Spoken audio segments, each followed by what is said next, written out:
Charlotte McLeod with investingnews.com, and here today with me is Matthew Piepenburg, partner at VON GREYERZ.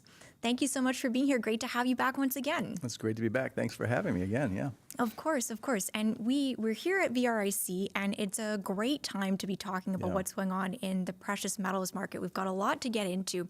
But where I thought we could start is with gold. It's getting so much attention. It's close to 5,000. Maybe by the time we post this, it will be over 5,000. I don't want to make any guesses at this point. But you've emphasized in our previous conversations, it's not about gold being a bull market. It's fiat money that's in a bear market. So I'm wondering, what can you tell us about how gold is saying that fiat bear market is progressing? Yeah, no, it's fascinating because there are so many forces affecting the gold pricing, including obviously the debasement of the currency to monetize debt. And with gold reaching so many all-time highs, we can't even keep track, honestly, in 2025. And so already going into this year, and we're barely into it. And it's not necessarily a positive thing to see gold move this quickly, this high. It's certainly fantastic for those who've been farsighted in thinking about this. Even for us, the move has been pretty quick. And exponentially, the scope and the rise and the speed of it is fascinating. It's shocking, but not surprising. And it does go back to this larger concept of the historical trends, the fourth turnings, the great takings, whatever you want to call it, but it's just history in motion. And I think what's fascinating about 2025 and going into this year, there's been so many headlines about the world, whether it was Doge, whether it was USAID, whether it was Liberation Day and the tariff wars, whether it was the Genius Act and stablecoin, Venezuela towards the end and into this year. They're all very important themes that also affect prices in all asset classes, in particular gold, which loves chaos, and there's been plenty of chaos. And those, again, I'm not trying to dismiss them, but those are the headlines and those are the themes of the year, and the Japanese carry trade and what that means, or the COMEX, for gosh sakes, the LBNA banks in London, in the London Exchange, what's happening in St. Petersburg or Shanghai. So again, all relevant to the gold, and we can't talk about all of them, but I think all those current headlines are really interesting because the real driver is still what happened in 1971 and what's happening with debt since then. When we took away the gold chaperone in 1971, we were able to debase our currency to monetize debt. It's very simplistic. And that debt has grown from 40 billion in 1971 to 38 trillion today, public government debt. Simplifying a lot, despite all those headlines, that simple fact is really what's explaining the momentum now. And you can say, well, why did it take this long? I think 2022 was the turning point. But what I'm trying to say is the larger reason is central bank buying. And the reason central banks are buying is they prefer a real money hard asset solution as a store of value over the once sacred US 10-year treasury and the mighty greenback world reserve currency. And why now? Why suddenly? As I and many others wrote in 2022, when we started the sanctions, whatever you think of them, or Putin or Zelensky, when you weaponize a world reserve currency, that was a seismic watershed shift in the trust in a U.S. IOU, which was already highly indebted and now weaponized. And so that was a turning point. So when you don't trust what was supposed to be the sacred world reserve currency in the same way you did in the past, you're going to buy less of it. You're going to use less of it. We saw all the themes of 2022 with de-dollarization and the BRICS, and they were very relevant. What it boils down to is less demand for that sacred IOU. The U.S., love it or hate it, lives on debt, not productivity, not tax receipts. It gets most of its money from issuing IOUs that the world used to buy. They buy less of it, and they're moving away from it.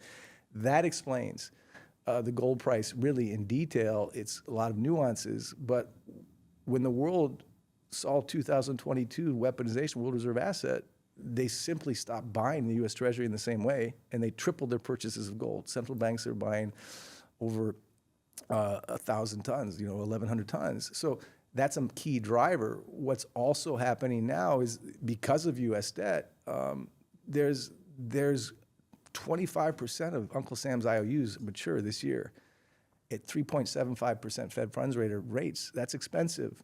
They're going to have to cut rates and print more money to monetize that debt, to perpetuate the extend and pretend, pay the interest rates and roll that debt over. That money's not going to come from tax receipts and productivity. So that means the Fed's going to be dovish. I think they'll expand the balance sheet significantly from the QE that began in December.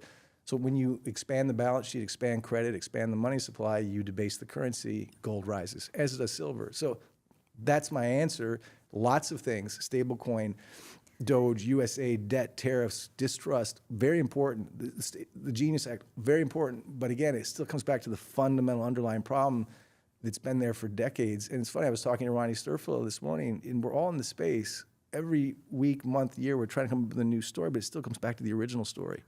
And in Ronnie's company is called Incrementum because there's an incremental destruction of currency. What we saw in the last year has been an exponential destruction of that currency, and it was reflected in the gold price. And to your original point, gold is rising not because its properties have changed, but because the purchasing power, trust, faith, and respect for the U.S. 10-year and the U.S. dollar has changed. Yeah, you're so right. There are all these events that are stacking up, contributing to this gold narrative. And I know we don't have time to go into everything, as you said, but I did want to pick up on what you're talking about in terms of the Genius Act and stablecoins. This is something that you mentioned downstairs in your presentation this morning.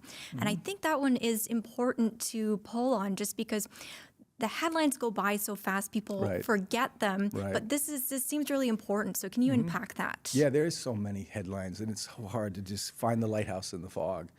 Stablecoin is many things, but in simplest terms, stablecoin makes sense for a desperate government, which doesn't have a lot of buyers of its debt. So the brilliance and the deviousness of the stablecoin and the Genius Act was, we're going to create an electronic dollar, which you can get in Istanbul, you can get it in South America, you can get it anywhere, and it's very efficient, very quickly transferable, and much faster than the SWIFT system. So you get an e-dollar. The issuers of that stablecoin are fintech companies like Tether or Circle Internet, or big commercial banks like JP Morgan.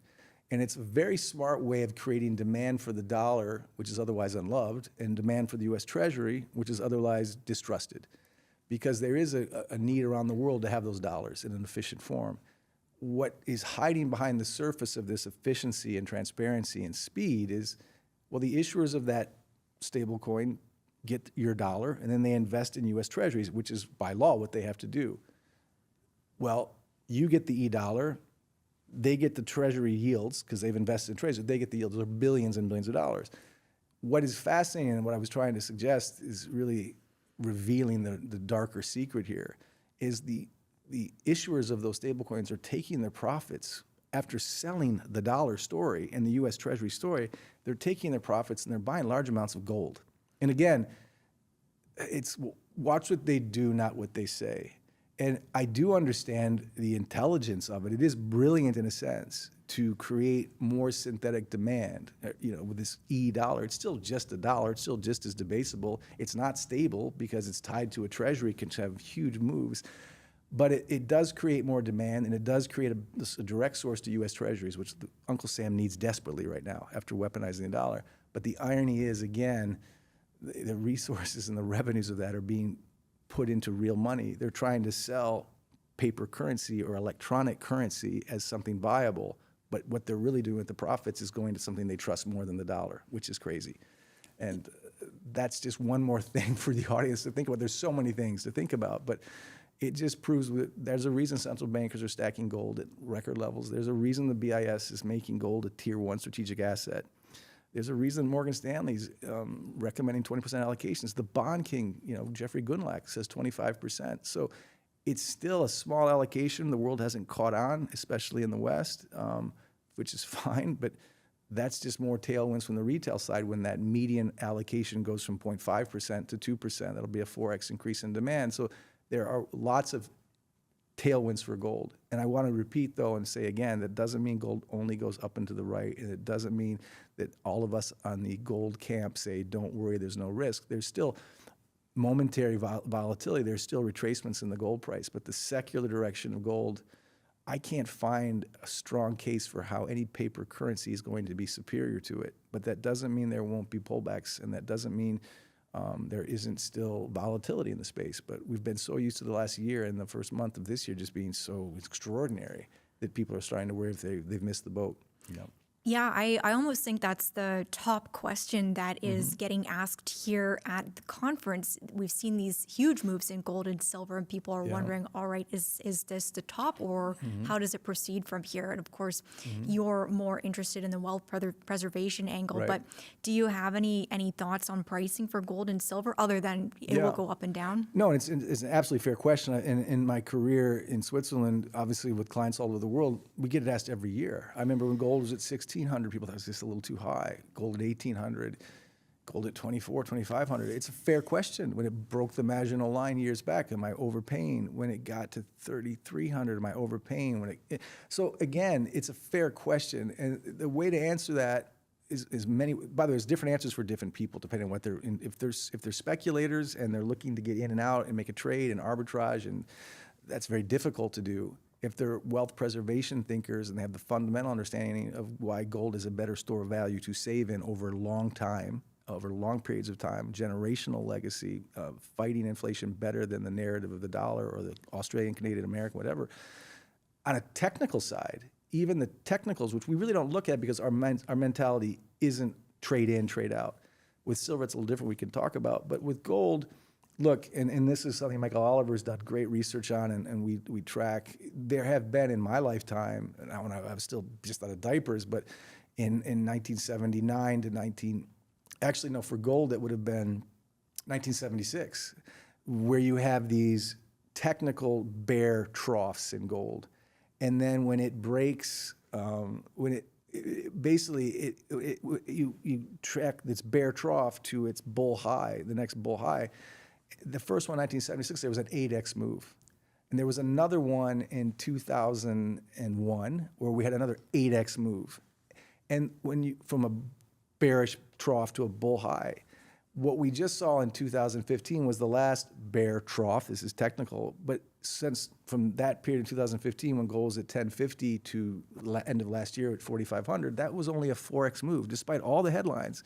So technically speaking, we're only halfway into another potential 8x move, even at these prices. So that is a possible tailwind for more gold. Fundamentally speaking, and past the technicals, which are important, certainly for many, it's hard to believe that we're going this way, but the debt is going that much higher. We spend in the U.S., the home of the world reserve currency, we do $1 trillion in new debt every 100 days. And we don't have the GDP and the tax receipts for that. That's not just math or just number memorization. It's the ramifications that are massive. And if we have to roll over a whole new 25% of our debt in the next 12 months, we don't have the productivity for that either. So we have to debase the currency to monetize the debt. The gold price, as shocking as it is, isn't really the real question. It's just shocking how much we've insulted the U.S. population, the world population, who trusted the U.S. dollar since 1944 and 1971. That's the shocking number. It's not the gold and silver price, and the gold price in particular. It's what we've done to neuter this dollar over so many decades. In 1971, John Connolly said, it's our currency, your problem. We can export our inflation. You have to buy our oil in this. We're going to repress the gold price on the COMEX. We're the dollar. No one can touch us. That was probably true in the 70s, but it's just 50 years ago. And now our karmic destiny of taking that debt far too far, it's now our currency, our problem, because people don't trust it anymore. And so the gold price is revealing that. That's the fundamental reason. The technical reasons are important too. So I do think gold's going to go much higher. There's also the gold revaluation discussion. That's a very different topic. It could go to 20,000. I'm not here to sell that story. I'm just saying it's shocking. It's not really the gold price that's shocking. It's what's happening to the dollar. And I also want to repeat, too, anyone who's been in the space and anyone who wants to be credible in the space cannot just say it goes straight line from here. And I remind that between 71 and 1980, when gold went from 35 to over 800, midway through that bull market, it had a really bad 75 and 76. So that can scare long-term investors out if they're not prepared. I think another reason, but again, if you have faith in the conviction of why you own the gold longer term, you can weather that storm, as Egon has done for decades. The other big change, I think, in last year, and I'll stop, is just the COMEX. Its power to perpetually short the gold price and the silver price has gotten significantly weaker because there's just so much more demand for that gold and that silver outside of those exchanges that they don't have the actual metals to prosecute the type of price fixing they've been doing for decades. And I think the COMEX is meant to be intentionally complex. It's not making the headlines, and certainly for people outside of the metal space, they don't know what that even means. Futures contract swaps, understandably, but that's a watershed change what happened this year on the COMEX. And again, unless you're really in this space, you're not going to see that. That's a huge move as well. The ability to put a boot to the neck of the gold price and the silver price changed dramatically in 2025. 2025 in the summer, there was no gold. There was 100% gold out of the COMEX for delivery. That's never happened. And I've been in this market for years, never seen that. Usually it's 1%, 100%, because counterparties trust that gold more than paper money or paper gold. And so just another massive sign. But again, I'm not saying gold goes to 10,000 this year and don't worry, you'll never have to worry. That's not what I'm saying. But if you're a longer term investor, this is very clear signs.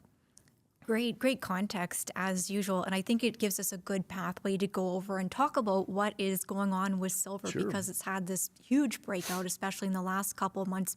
And as you're mentioning, the reasons for it are not necessarily easily understood, especially if you're outside this industry. So when you're looking at silver, how would you break that down? What is driving this move? Yeah, no, it's the question du jour right now, because silver's been moving as it tends to do in a gold bull market. It tends to outpace and outperform, and it has in terms of percentage returns. And again, there are technical and fundamental reasons for that. The technicals, when you look just at the charts, and this is important for some listeners, when you have a gold silver ratio range, and whenever silver breaks out of that range, as it did in 1979, 1980, it had a 5x move after that. It did the same thing in 2010 and 2011. Its gold-silver ratio range, it broke out, and it went to 2.5x in 7 months. We just did that in November of 25. The gold-silver range low and high, it technically broke that. So technically that was a huge signal for a bullish signal in silver. The fact that there was a 60-year cup and handle formation, the technicals will understand that, and it broke that too. So those are technically very bullish signs for silver. I think fundamentally, the fundamentals still matter. We have a 5-year supply deficit in silver.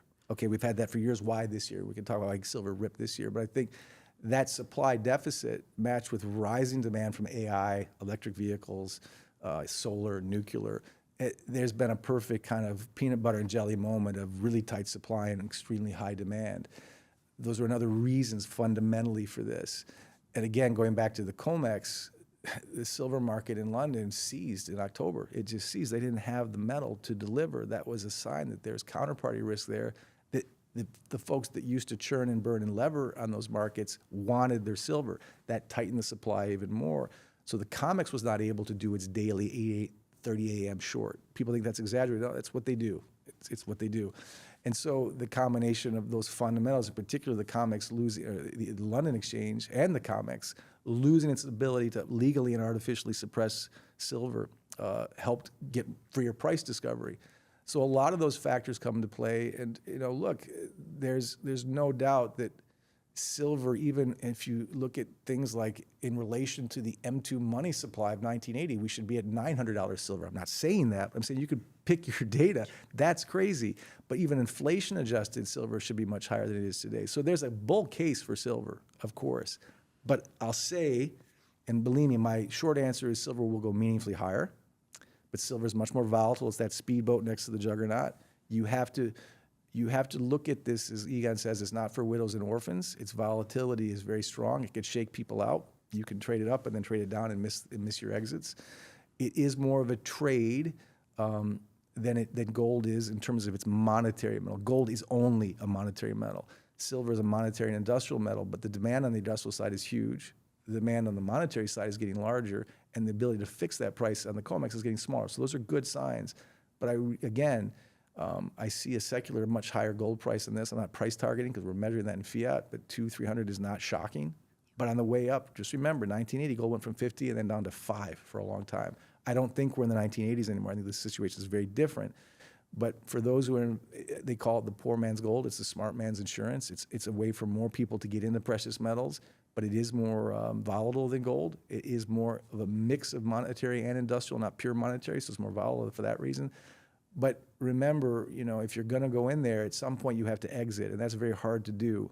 At some point you have to, I personally convert my silver to gold at the right moment. Some people want to go into mining. There's a lot of alpha in mining.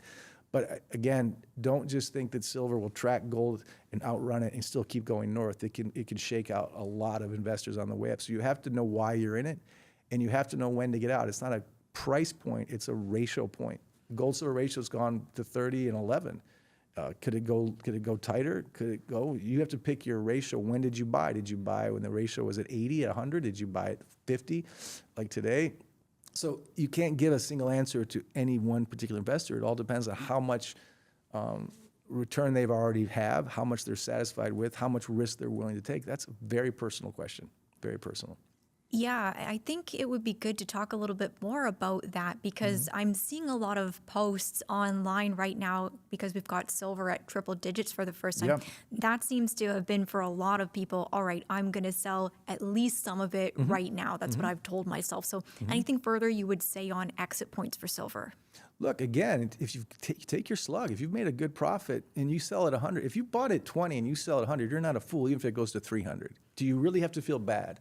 At what point do you have to? No one can call the top or the bottom. I've never seen anyone do it in any asset class. If you have high conviction, I mean, I think the miners are going to do very well, but at what point will I exit? I won't wait for my maximum price. I'm looking for my return. The hardest thing about speculating or trading any asset is knowing when to get out. And that's just from my trading days. So to your question, these people that are seeing triple digit silvers, if they bought at 50 or 60 or 20 or 5, what is enough for them and how much risk can they tolerate? If they're willing to tolerate even more risk and try to go farther, that's up to them. And if they have more wealth and they can afford that risk. But if you're ending retirement or entering retirement, you've made a good 2x return, I would not be ashamed at all to sell at this point. If you have conviction for 300 and you can afford that, go further. Again, it depends on each person. I'm not trying to deny the question, and I'm also not trying to evade the fact that there's still volatility. I would never say that these metals go up and to the right and that you can trust me on that, because then I'm not giving fiduciary advice. I'm just selling a book. And I think people have to have as much knowledge as they can on the technicals and the fundamentals to give them the faith to decide at what ratio they want to get out. If they want to get out and buy gold, that's up to them. They want to get out and buy miners. A lot of guys who know the space well, like Rick Rule, are just selling their silver now. They've made a good profit, and they're going to go for more alpha in a mining space that will probably go 2 to 3x up. But again, it's still risky. So no easy, simple way to answer that one question, Charlotte. No, that's fair enough. And I think it's important for people to hear, because a lot of the time I think investors want to just be told what to do, but it is very personal. And just before I let you go, maybe we take a bit of a step backward from the metals, because when we talked here at this event last year, you're talking about an appalling contrast between the real economy and what was going on in the markets. And I think we still continue to see warning signs in the economy. Markets still continue to go. I think we talked also about the concentration in the large AI names. So how do you see that developing this year? Yeah, I mean, look, AI, as we talked about last year, was 80% of the returns in the S&P were AI. And look, it is an appalling contrast between not just the markets and Main Street, but between valuation and price, earnings and price, book value. I mean, by every metric, this market is grotesquely overvalued. But you can still make a very strong case for a bull market. And that's what's so distorted. And what is primarily distorted and what would be a bull case, and there's some bear cases too, but the bull cases starts sadly with the Fed or the central bank. Because if a central bank is dovish, markets are very Pavlovian. If they're gonna keep rates low, or they've already priced in 2 rate cuts for this year, and they've already started basically QE in December of last year, those are typically obvious dovish tailwinds for an already grotesquely inflated market by every metric. So yes, this can go to frothier new highs. The other thing is that, look, with all these massive amounts of Fed debt that goes to maturity this year and has to be paid, or the interest has to be paid, that probably makes the Fed even more dovish. So bad news is good news. In other words, so that's a very simple way of looking at the markets. And so I don't want to say I see a raising market, but I technically, because I think the Fed is what drives the market, you can be bullish right now. And the other thing that's happening is Trump's tax cuts from 2025. Because, and I won't get into all the provisions, but there are 3 big tailwinds for those tax cuts. That basically means, well, starting in April, going into June, there's going to be a lot of refunds coming in. So that's over 1.4 trillion. And then there's going to be, starting in July, July, August, a great deal of tax-motivated repatriation of funds, about 2.4 trillion from overseas into the U.S. And finally, by Q4, because of the Trump tax cuts, we're looking at a lot of CapEx advantages, tax advantages to do CapEx investments in publicly traded companies. That's over 4.5 trillion, right? And new cash flows coming into an already grotesquely overvalued market. So those are bull cases for this market. What's interesting to me is on the bear side is the markets are still very vulnerable to rising rates unless the Fed can try and control them. They can't control the long end. If the 10-year, 20-year, 30-year really spikes in yields, that could be an uh-oh moment. If we have an official recession by the NBER for any reason, that could be a real tail or headwind for the markets. And I think the fact that, guys like Warren Buffett, not just the Buffett indicator, which measures market cap to GDP, which is grotesquely overvalued, it's the highest ever. The fact that he's 300 billion plus in cash, Berkshire Hathaway's never been this deep in cash. From a deeply intelligent and respected risk asset investor, that's an indicator in and of itself. Of course, there's Michael Burry, who's called 10 of the last 3 market crashes. He's nervous. You can make fun of him, but he basically is saying, I no longer can understand these markets, so I'm going to get out. And I think finally the other headwind cases, bear cases for this market is private credit is really horrible right now. There's a lot of reasons why private credit, like private equity, is got a lot of off the balance sheet hidden risk that's not being reported as tier 1. It's tier 3 assets, so we don't really know the defaults going on there. It's a non-disclosed class of borrowers. There's no FDIC insurance for that. There's no Fed support for that. There's rising indications those are defaulting private credit areas. A lot of the borrowers can't pay the interest, so they're doing what's called PIK, payment in kind. They don't even have the cash to pay their interest. So there's real risk in the private credit sector. AI is clearly overvalued. There's circular financing going on there. It doesn't mean AI can't still be irrational longer than markets can understand. But I think and then there's subprime. 20% of America is subprime credit. And we all know how risky that is. So private credit, subprime, and AI are highly risky. The Burry indicator, the Buffett indicator, and these rising rates and recession indicators, those could all be very negative. But again, all those signals notwithstanding, all the overvaluation notwithstanding, if the Fed's going to keep things dovish, this market could still go up despite all rational metrics. Well, I think we are going to have to wrap it up there for this time. I've got to get you back out on the show floor, but thank you so much for taking the time to go through all these different facets of the market. Always really interesting. Well, thank you. It's always a pleasure every year. Of course. And once again, I'm Charlotte McLeod with investingnews.com, and this is Matthew Piepenburg with VON GREYERZ.